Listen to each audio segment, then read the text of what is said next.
Bonjour, je m'appelle Pierre Raffalet et j'ai 10 ans. 9 ans. Voilà.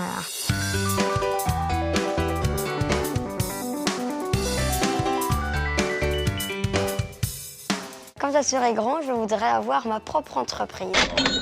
Et comment faire pour réussir? Je vais demander à mon papa qui est docteur en marketing.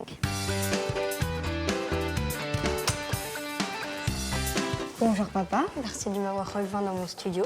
Avec plaisir. À la maison, tu parles toujours de marketing, mais je ne suis pas sûre de comprendre ce que c'est vraiment. Et tu as raison, le marketing, c'est quelque chose qui est un petit peu compliqué. Je sais que même les experts en marketing, des fois, ils se chamaillent entre eux, ils ne sont pas d'accord sur la définition même du marketing. Est-ce que tu sais ce que c'est, ça? Un iPhone.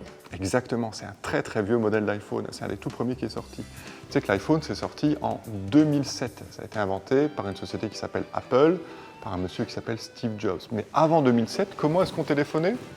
Eh bien plutôt avec des téléphones comme ça. Ça, c'est un vieux téléphone de ta grand-mère.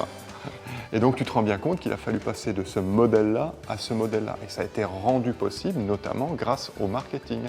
On a étudié quels étaient les problèmes des consommateurs avec ce modèle de téléphone-là. On a trouvé une solution, ce téléphone-là.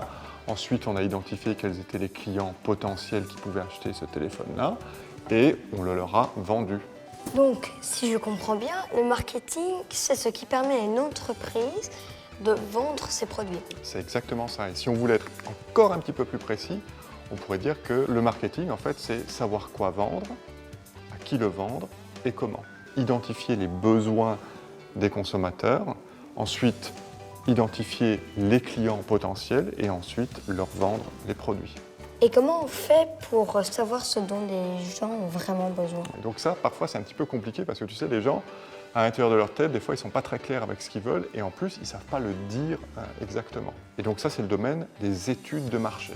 Ah oui, c'est ce que vous faites dans ta société. Exactement, chez Into the Minds, on essaye de savoir ce que les gens ont en tête, ce qu'ils veulent vraiment, sans forcément le dire. Et parfois, on est même obligé d'utiliser des techniques un petit peu spéciales, des techniques qui ressemblent à des techniques d'agents secrets. Donc si je comprends bien, c'est aussi de savoir ce dont les personnes ont besoin dans le futur. Exactement, c'est ce qu'on appelle l'innovation. Eh ben, c'est pas si facile le marketing. Merci papa et au revoir. Au revoir. Dans la prochaine vidéo, nous allons justement parler de l'innovation avec un super spécialiste. Si vous avez aimé cette vidéo, mettez un like. Merci et à bientôt.